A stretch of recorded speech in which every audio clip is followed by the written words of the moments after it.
At 1 a.m., my son's girlfriend's dad banged on my door, yelling, "Your son is dangerous." The pounding on my front door at 1 in the morning wasn't a knock, it was an assault. Each thunderous blow rattled the hinges, and I knew before I reached the entryway exactly who stood on the other side. Richard Sterling's rage had a particular cadence, a rhythm born of entitlement and unchecked fury that I'd observed from a careful distance for the past 6 months. I paused in the darkened hallway, my hand resting on the doorknob, and took a measured breath. The man I'd constructed over the past decade, Alan Carter, mild-mannered history teacher, widower, devoted father, required careful maintenance. He was a shield, a necessary fiction that allowed my son Leo to have something I'd never known, normalcy. But shields crack under enough pressure, and Richard Sterling was applying a battering ram. "Carter, I know you're in there. Open this door before I kick it down." Through the peephole, I watched him pace like a caged animal, his expensive suit rumpled, his silver hair wild. His face was flushed crimson, veins bulging at his temples. Behind him, his Tesla sat in my driveway with the driver's door still open, interior lights blazing. He'd come here in such haste that he hadn't even turned off the engine. I opened the door slowly, positioning myself in the narrow gap. "Mr. Sterling, it's past 1 in the morning. Whatever this is about, it can wait until—" "Don't you dare tell me what can wait." He thrust a finger toward my chest, his breath reeking of scotch and fury. "Your son, that little criminal you've raised, has been hacking into secure systems. Do you understand what that means? He's been using my daughter Clara as some kind of accomplice, corrupting her, turning her into a—" "I think you should lower your voice," I said quietly, my eyes flicking to the neighboring houses where lights were beginning to flicker on. "You're going to wake the entire street." He laughed, a bitter, mocking sound. "You're worried about the neighbors? I'm talking about federal crimes, Carter. Your boy is looking at serious prison time, and you're concerned about what these pathetic middle-class drones think." He gestured dismissively at the modest homes lining my street. "I should have known. Look at this place. Look at you. A man who amounts to nothing raises a son who becomes a criminal. It's practically inevitable." The insult slid off me like water. I'd heard worse from men far more dangerous than Richard Sterling. But the mention of Leo, the threat hanging over my son's future, that was different. That penetrated the careful armor I'd worn for so long. "What evidence do you have?" I asked, maintaining the same measured tone that had served me through countless parent-teacher conferences and faculty meetings. "Evidence?" He pulled out his phone, thrusting the screen toward my face. "My head of security found traces of unauthorized access to our corporate servers. Sophisticated stuff," he said. "The kind of thing that requires serious skills. And you know what the timestamp showed? Every single breach occurred when my Clara was with your boy. Late nights, weekends, always when they were together." I studied the phone screen, recognizing the security logs even in the dim porch light. My pulse quickened, but my face remained impassive. "Have you spoken to Clara about this?" "Of course I've spoken to her." His voice cracked with a mixture of rage and something else, fear perhaps, or wounded pride. "She defended him. Said I didn't understand, that Leo was brilliant and special. She actually stood there in my home and told me I was wrong about your delinquent son." He stepped closer, and I could see the desperation beneath his anger. "Do you know what it's like to watch your daughter throw away her future for some nobody? She has Stanford lined up, Carter. Stanford. And she's risking it all for a boy who lives in this—" He waved contemptuously at my house. "This glorified shack." Behind me, I heard the soft creak of the stairs. Leo had woken up. I needed to end this confrontation before my son appeared. Before Richard said something that would wound him in ways the man couldn't comprehend. Leo was brilliant, yes, but his heart was tender in the way of young people who'd lost their mother too soon. He felt things deeply, and Richard Sterling's casual cruelty would cut him to the bone.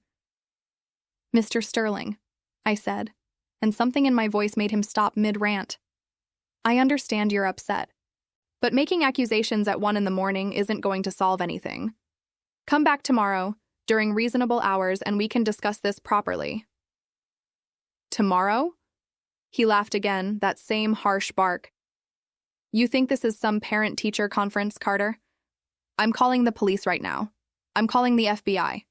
Your boy is done, and if you try to protect him, you'll go down too. He pulled out his phone, his finger hovering over the screen. I've already spoken to my lawyers.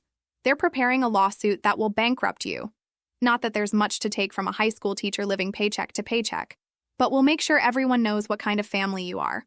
Your reputation, your job, everything. Gone. The word everything echoed in the night air, and I felt something inside me shift. This wasn't just about defending Leo anymore. This was about protecting the life we'd built, the careful construction of normalcy that had taken years to establish.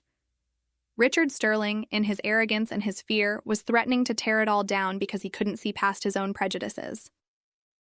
I'd left my old life behind for a reason.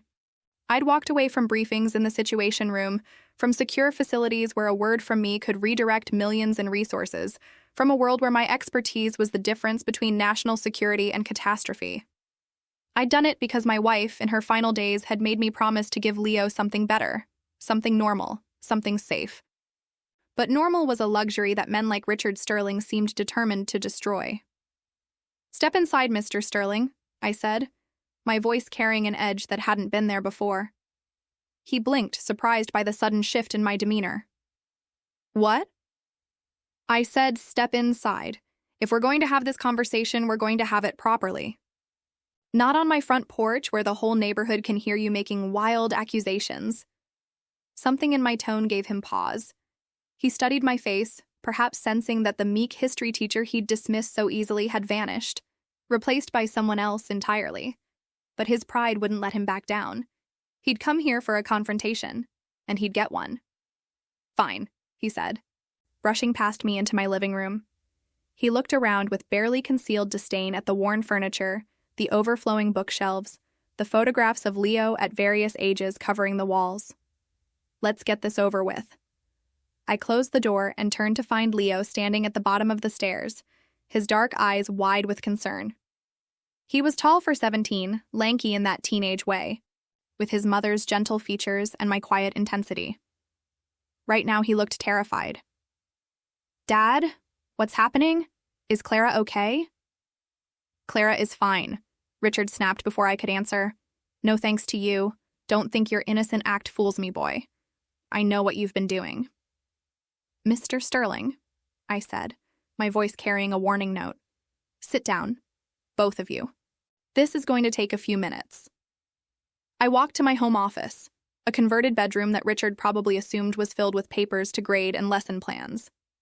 I unlocked the bottom drawer of my desk, the one Leo knew never to touch, and pulled out a slim laptop.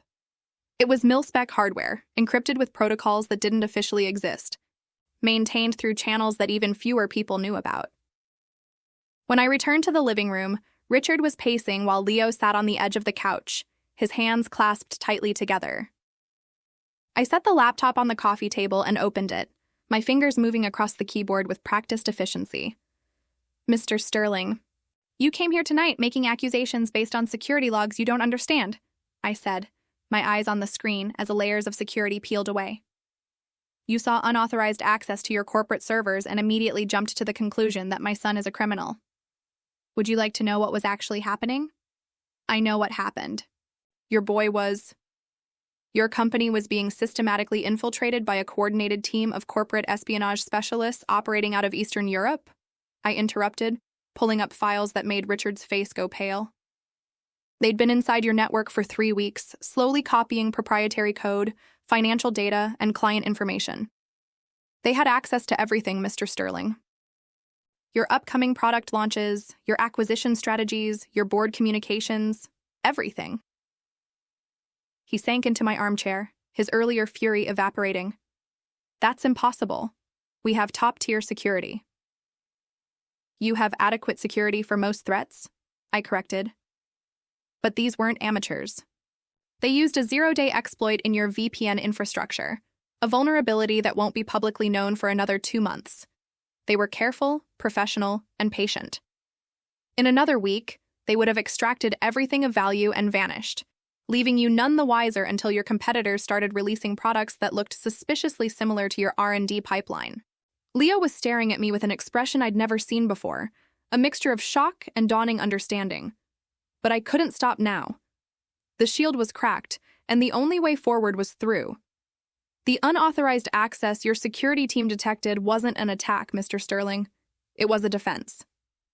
I turned the laptop so he could see the screen, showing him logs and data streams that would mean nothing to him but painted a clear picture for anyone who understood the language of digital warfare.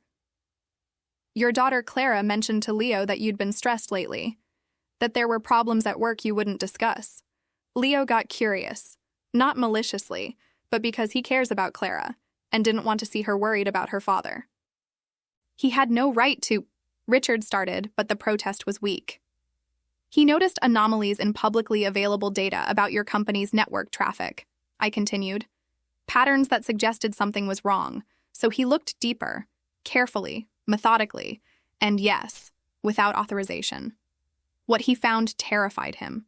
He was 17 years old, and he'd stumbled onto a sophisticated attack that would destroy the company his girlfriend's father had built. I pulled up another screen, showing code that Leo had written. He couldn't come to you. He barely knew you, and you'd made it clear what you thought of him. He couldn't go to the authorities. By the time they investigated and verified his claims, it would be too late. So he did the only thing he could think of. He fought back. Richard leaned forward, his eyes scanning the incomprehensible lines of code. I don't understand.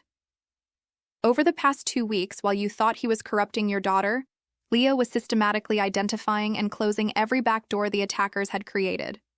He rerouted their access, fed them false data, and documented everything they'd taken. He did it quietly, carefully, making sure they didn't realize they'd been discovered until it was too late for them to cause damage. I pulled up a final file, a comprehensive report that would have taken a team of professional security analysts weeks to compile. This is what he was going to give you tomorrow: a complete breakdown of the attack, the vulnerabilities they exploited, and recommendations for preventing it from happening again. He was going to have Clara present it to you, because he knew you'd never believe it coming from him directly. The silence that followed was profound. Richard Sterling, the arrogant CEO who'd pounded on my door with threats and insults, sat motionless in my worn armchair, staring at evidence that the boy he'd dismissed as a criminal had just saved his entire empire. How? He finally whispered. How does a 17-year-old kid know how to do any of this? Leo looked at me, and I saw the question in his eyes. How much should I tell? How much of our truth could we share? I'd spent a decade hiding, but Richard Sterling had forced my hand. There was no going back now. Because I taught him, I said simply. Not the hacking. I'd never teach him to break the law. But I taught him to think like someone who understands systems, vulnerabilities, and threats. I taught him pattern recognition and strategic analysis. I taught him to see what others miss. You're a history teacher, Richard said, but doubt crept into his voice. I am now. I've been a history teacher for 10 years, and I'm good at it. I love teaching, love watching young people discover connections between past and present. I met his eyes directly, letting him see past the mask I'd maintained so carefully. But before that, I worked for a government agency that doesn't recruit through normal channels. I spent 15 years dealing with threats to national infrastructure, coordinating responses to attacks that would have crippled our financial systems, our power grids, our communications networks. I was very good at my job, Mr. Sterling. Too good, perhaps. Leo's intake of breath was sharp. He'd known I'd had a different career before teaching, but I'd never shared the details. It was one more piece of the shield, one more layer of protection I'd wrapped around him. When my wife died, she made me promise to give Leo a normal life. She didn't want him growing up in that world, surrounded by threats and security protocols and the weight of secrets. So I walked away. I took my teaching certification, found a quiet town, and became someone else. Someone simple and unremarkable. Someone whose son could go to public school, play video games with friends, and fall in love with a girl without worrying about security clearances or background checks. I closed the laptop and looked at Richard Sterling directly. Leo's gift with computers. That comes from his mother. She was a software engineer, brilliant and creative in ways I never was. What I taught him was how to think defensively, how to recognize when systems are behaving abnormally, how to see patterns that others dismiss as noise. I never imagined he'd use those skills like this. I never imagined he'd need to. Richard was silent for a long moment, his earlier rage completely deflated. When he finally spoke, his voice was barely audible. He saved my company. Yes. And I came here threatening to destroy his life. Yes. He stood up, his movements slow and uncertain, like a man who'd just been in a car accident and was still assessing the damage. He looked at Leo, really looked at him for the first time, seeing past the modest clothes and the quiet demeanor to the extraordinary young man underneath. "I'm sorry," he said, and the words seemed to cost him something. "I'm sorry to both of you. I made assumptions based on—" He gestured helplessly. "Based on nothing but my own prejudices and fear. I saw my daughter falling for someone who didn't fit my image of what her life should look like, and I reacted like a fool." Leo stood up slowly, his hands still clasped together. "I should have found a way to tell you. Sir, I knew it was risky to do what I did without authorization. But I was scared that if I waited, if I went through official channels, Clara would watch you lose everything. I couldn't let that happen." Richard's eyes glistened in the lamplight. "You did this for Clara? Not for money or recognition or—" "I did it because she was worried about you," Leo said simply. "She loves you, even when you're being impossible. She talks about how hard you work, how much pressure you're under. I just wanted to help." The transformation in Richard Sterling was remarkable to witness. The arrogant CEO who'd threatened lawsuits and federal prosecution melted away, leaving behind a father who'd nearly destroyed the person who'd saved him.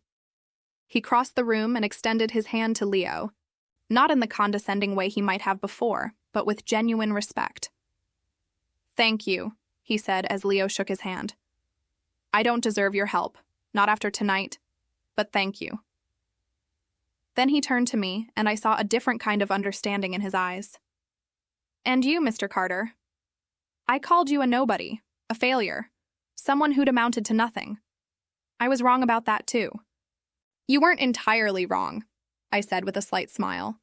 "By most measures of success, wealth, status, recognition, I really haven't amounted to much. I drive a 10-year-old Honda, I live in a modest house, and I spend my days teaching American history to teenagers who are usually more interested in their phones than the Constitutional Convention. But I have a son who risks himself to help others, a son with the skills to do extraordinary things, and the character to use them well. By that measure, I think I've succeeded at what matters most." Richard nodded slowly, understanding settling over his features. Would you allow me to hire the best cybersecurity firm to work with Leo? To properly shore up our defenses and maybe offer him an internship? He's extraordinarily talented and— "No," I said gently but firmly. Richard's face fell. "I understand. After tonight, you have no reason to trust me or—" "It's not about trust," I interrupted. "Leo has one more year of high school. He has college applications to complete, a life to live, a relationship with your daughter to explore if they both choose. He's 17, Mr. Sterling. He shouldn't be carrying the weight of corporate security on his shoulders. Let him be a kid for one more year. After that, if he wants to pursue this professionally, he'll have his pick of opportunities." I looked at my son, seeing the relief wash over his face. He was brilliant, yes, but he was still my boy, still someone who needed to finish growing up before the world put its demands on him. "However," I added, "I would suggest you take the report Leo compiled very seriously. Review it with your security team. Make the changes he's recommended. And perhaps when Clara comes home tomorrow, you might thank her for choosing someone with such strong character to care about." Richard smiled, a genuine expression that transformed his face. "I will. And I promise you both, I'll do better. By Clara, by Leo, by both of you. Tonight I learned that the world looks very different when you bother to see what's actually in front of you rather than what you assume should be there." As I walked him to the door, he paused on the threshold. "One more thing, Mr. Carter. Those people who were attacking my company, will they come back?" Leo's documentation will allow your security team to identify and prosecute them if they choose, I said. But more importantly, they'll know they were detected and defeated. In that world, reputation matters. They won't risk coming back to a target that proved this difficult. After Richard left, his Tesla finally pulling out of my driveway at 2:15 in the morning, I turned to find Leo still standing in the living room, staring at the closed laptop on the coffee table. "Dad," he said quietly, "I had no idea.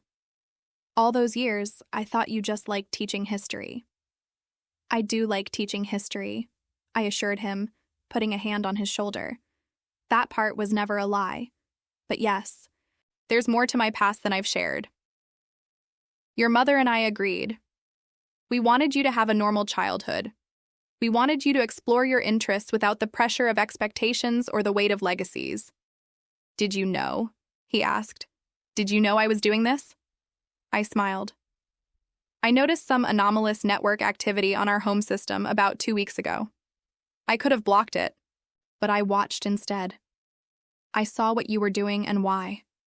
I trusted you to handle it responsibly." "You could have helped me," he said, and I heard the hurt underneath. "You could have made it easier." "I could have," I agreed. "But then it wouldn't have been your victory, Leo. It wouldn't have been your proof to yourself that you can do extraordinary things with your gifts.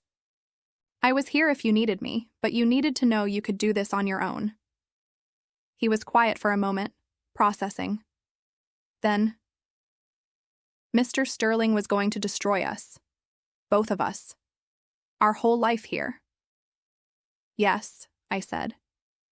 He was scared and angry, and people make terrible decisions in that state. But he also learned something important tonight, that worth isn't measured by the size of someone's house or the make of their car.